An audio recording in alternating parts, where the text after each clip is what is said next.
बम बम महाराज नौटिया। मैं अटल जनशक्ति पार्टी का राष्ट्रीय प्रभारी हूँ। ये रजिस्टर्ड पार्टी है।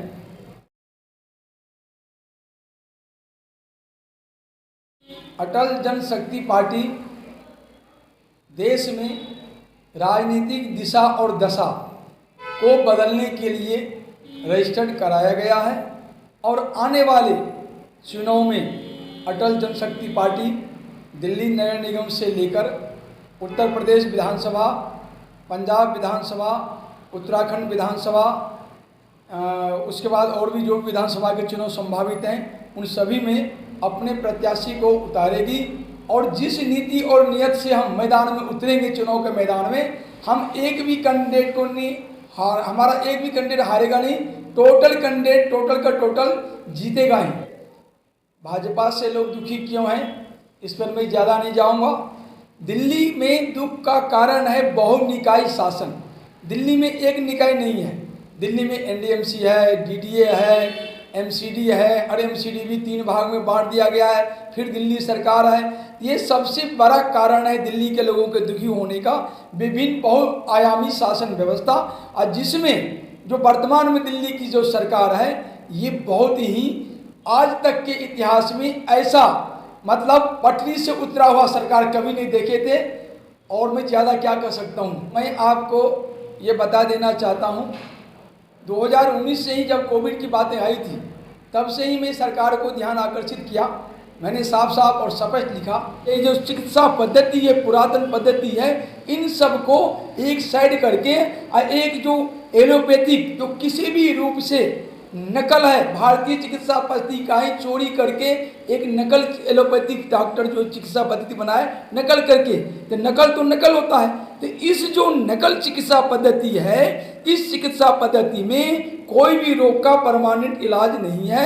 और इस एलोपैथिक दवाई और एलोपैथिक डॉक्टर और एलोपैथिक दवाई माफिया और जो अंग का कारोबार करता है, ये सभी मिलके भारत में सुनियोजित तरीके से ब्यूरोक्रेसी को साथ लेकर और कुछ तथा कथित जजों को भी, जो वामपंथी और कांग्रेसी मैंडेट जज हैं, जो देश को बर्बाद करने के लिए हमेशा तैयार बैठे हैं, इन सबों का। और इस बीच में बड़ी बड़ी मीडिया कंपनी, जो बड़ी बड़ी नाक वाली मीडिया है, ये सभी जो बिकाऊ हैं, विदेशों से सौदा करके अपना ज़मीन को बेच के और देश को जो तोड़ने की कोशिश करते आ रहे हैं, ये सभी का गठबंधन ने मिलकर भारत में कोविड को महामारी बनाया।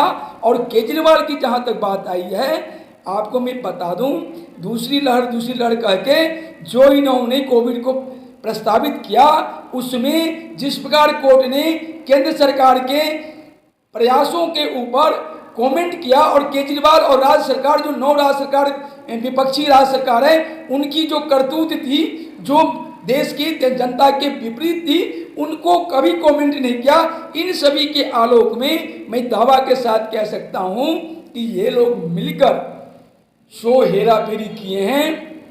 गिद्ध की तरह लाशों को कोविड के नाम पर लोगों को नोचे हैं। ये बहुत ही गलत किया गया है।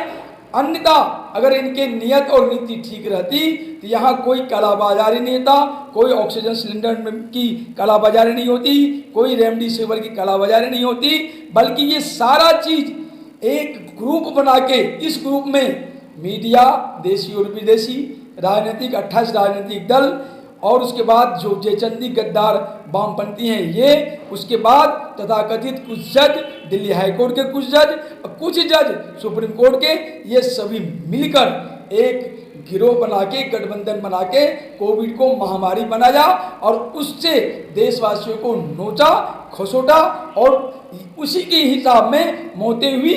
और कुछ भी नहीं है। आज भी मैं दावा के साथ कह सकता हूं कि यदि सरकार और अदालत मेरी सुन लिए होते तो मैं साफ साफ कहा था तो मुझे आप 3 महीने का अवसर दे दें, मैं देश में कोविड, फंगस, दंगस आने वाले संभावित सभी वायरस को जड़ समेत खत्म कर दूंगा। ये कोई भी महामारी रहेगी नहीं, लोगों की जान सकुशल सुरक्षित रहेगी। लेकिन इन लोगों ने मेरी बातों पर आज तक कोई जवाब नहीं दिया, कोई सुनवाई नहीं किया, कुछ भी नहीं बोला। जबकि अनाप शनाप बातों पर ये हाईकोर्ट या सुप्रीम कोर्ट संज्ञान लेते आया हुआ है। पेपर में खबर छपी, ये संज्ञान ले लिया, लेकिन मेरी इतनी इंपॉर्टेंट खबर को जो मैं इनको मेल भी करता हूँ, पेपर में छपाया हूँ, मीडिया में दिया हूँ, उसके बाद ये आज तक कान में तेल लगा के सोए हुए हैं। मुझे जनता का दिल जीतने के लिए हम राजनीतिक पार्टी नहीं बनाए हैं। मैं जनता का दिल जीतने, ये जो करते दिल जीतने, मैं परिवर्तन के लिए पार्टी बनाया हूँ। मैं वो चीज़ दूंगा जो जनता के लिए आवश्यक है। जैसे क्या? जैसे मैं सबसे पहले मैं लोगों को योग्य बनाऊंगा। जो आज जो लोग शिक्षा ग्रहण करते हैं, ये कोई शिक्षा नहीं, ये प्रोफेशनल है। मैं लोगों को सबसे पहले इस लायक बनाऊंगा जिस लायक वो बन के खुद भी अपना भरण पोषण करें और अपनी योग्यता के आधार पर सरकार को भी देश चलाने के लिए और विकास के कार्य करने के लिए उसको टैक्स दे या जैसे सहयोग राशि दे। टैक्स तो मैं खत्म करूंगा। सबसे पहले मैं बता दूं, जो हमारी पार्टी सत्ता में आने के बाद हर प्रकार के टैक्स को खत्म करेंगे, क्योंकि जब जनता मालिक है और सरकार में रहने वाले नेता हो या ब्यूरोक्रेसी हो, ये नौकर है। NCR करंट न्यूज़ को सब्सक्राइब करें और नोटिफिकेशन सबसे पहले पाने के लिए दबाएं बेल आइकॉन।